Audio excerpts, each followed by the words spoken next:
Hi, I'm Michelle. Our goal is to empower those who empower our youth, and we hope you're looking forward to this reflective learning experience as much as we are excited to help you explore this course that we built just for you. Be ready to engage in the reading and activities that we've carefully prepared and grow in reflective practices. Each unit contains reading related videos, researched articles that support the topics presented in that unit. Read the information you see, complete at the end of each video, at the end of each article, and at the end of each activity, and be sure to complete the reflections after each unit. After each video, each reading, and each article, take the time to respond to the reflection questions. There is one reflection question designed to enhance deep learning after each component in each unit. In this course, you will develop your ability to engage in reflective practices. We have prepared an interesting and engaging, fascinating and intriguing exploratory course with topics related to emotional intelligence, intrapersonal relationships, interpersonal relationships, project-based learning, and making every moment count as you dig deep into organizing, keeping your expectations high, and becoming a reflective practitioner. Start with the introduction unit. And then in that unit, you will study emotional intelligence. Complete the pre-reflections. Get to know us, the facilitators, and examine the course overview. This way, you're off to a good start. Take your time and be reflective.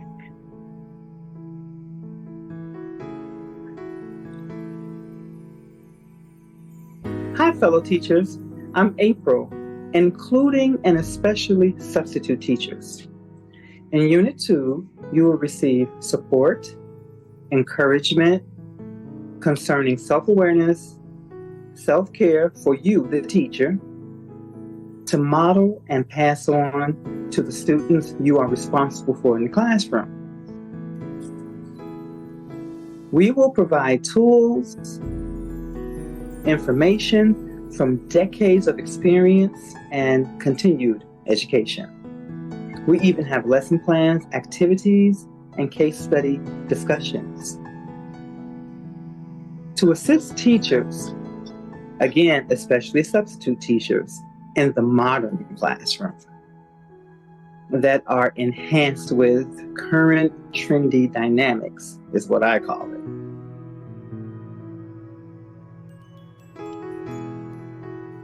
We can help.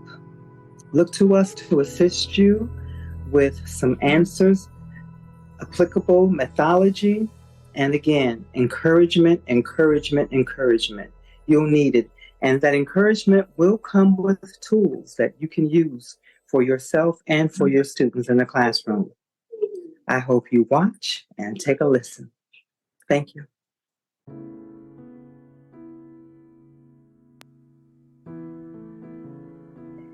Greetings. We welcome you to Unit 3 of our trust component, interpersonal, social emotional awareness, and focus. The focus is on building relationships between administrator, teacher, student, parent, and community. There's an old adage that says, "No man is an island," which resonates loudly when considering how integral relationships are in crafting effective communication channels. Without the necessary skills in communication and behavior management, it's not likely that those invested, that they will have the capacity to craft sustainable relationships. As technological beings today, we are more isolated and individualized than ever before. Today's generations, they are digital natives who have found very little use for forging relationships, neither nuclear or extended. And with this dynamic in mind, it becomes more problematic throughout society, as well as in the homes, the classroom, and the community. no man who lives and interacts with others can be an island and stand alone. Actually, no man should want to.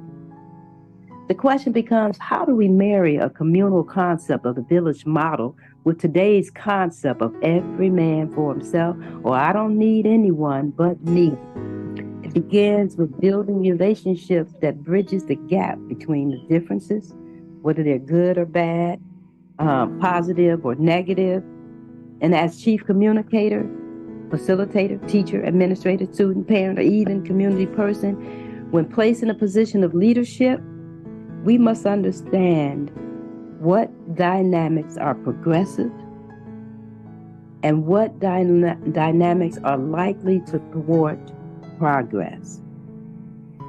The clue word here is triggers, which can either exacerbate the situation or enhance it, depending on whether it's a positive trigger or a negative trigger.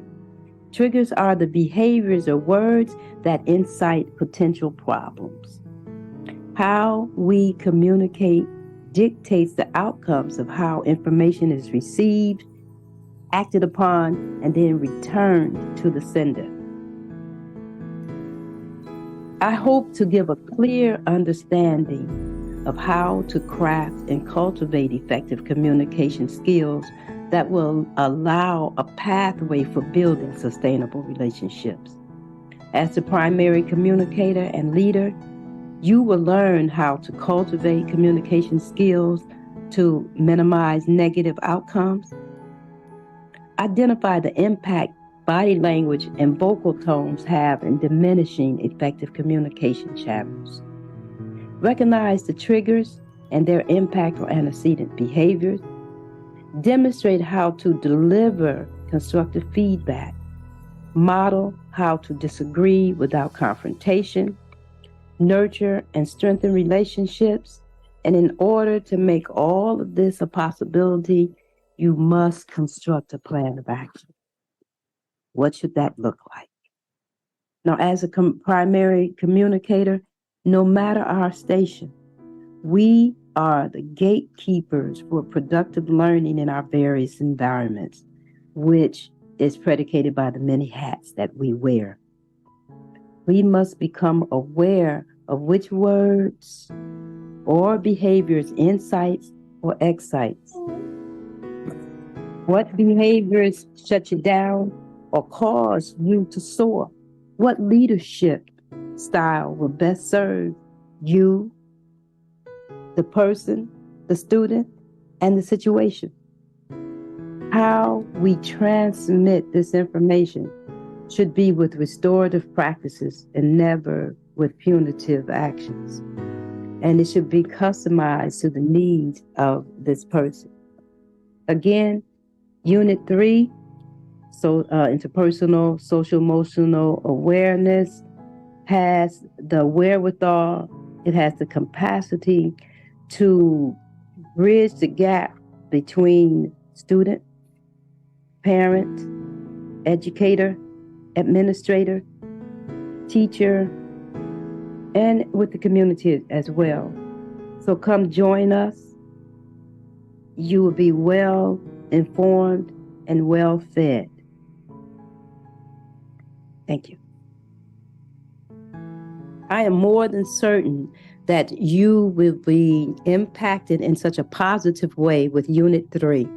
So join us.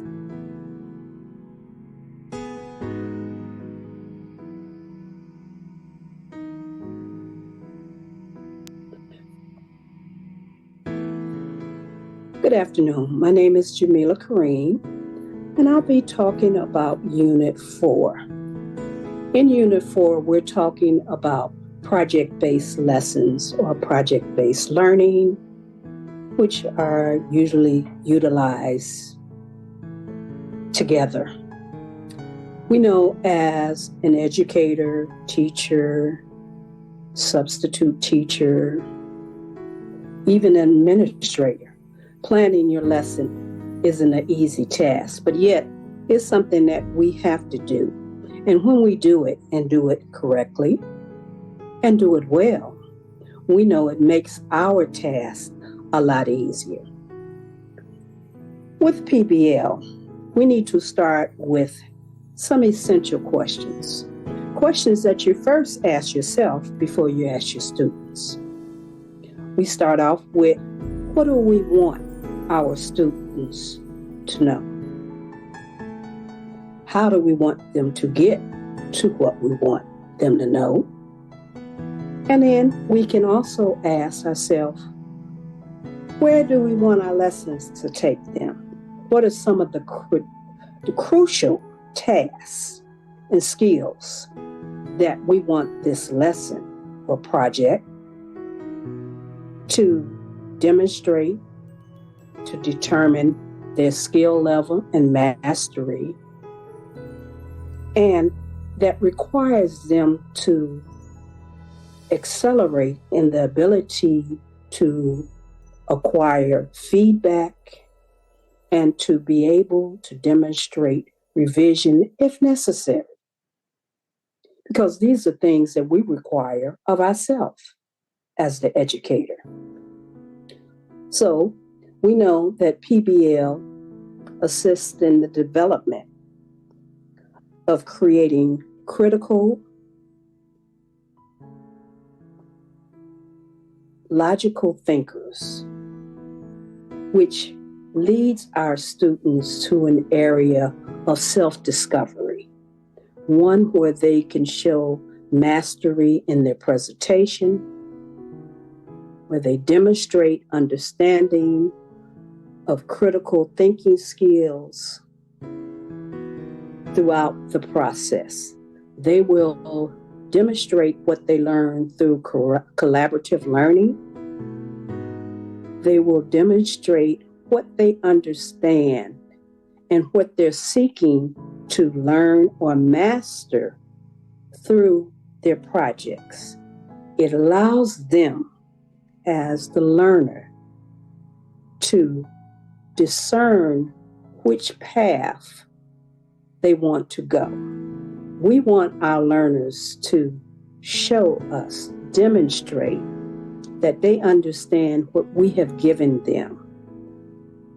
Yes, we do it through testing and all that, but project-based learning can also demonstrate the same requirements.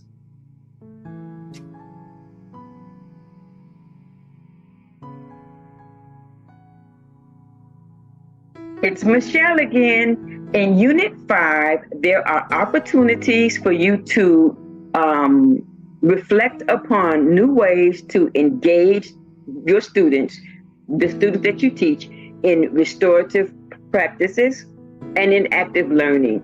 You will learn to encourage and nurture students so that you can build a supportive environment and that you and your students can have a peaceful and productive learning experience where deep learning happens. You will begin to engage in reflective teaching as a professional development process. You will begin to examine your curricular choices and behavior management choices in a reflective way. We also encourage you to leave us feedback and let us know how to improve this course. We value your opinion. Be sure to complete the post reflections at the end so you can see and measure your growth. And in the next course, you will learn to engage in the process required to gather data about your students, what you taught, whether it worked or not, and why, and what they've learned, how they responded to your teaching. You're going to learn to interpret that data and use it to plan for future teaching and learning. You will learn to dedicate time to evaluate your own teaching practices and use it as a tool for continuous improvement. Again, take your time, be reflective, and enjoy the course.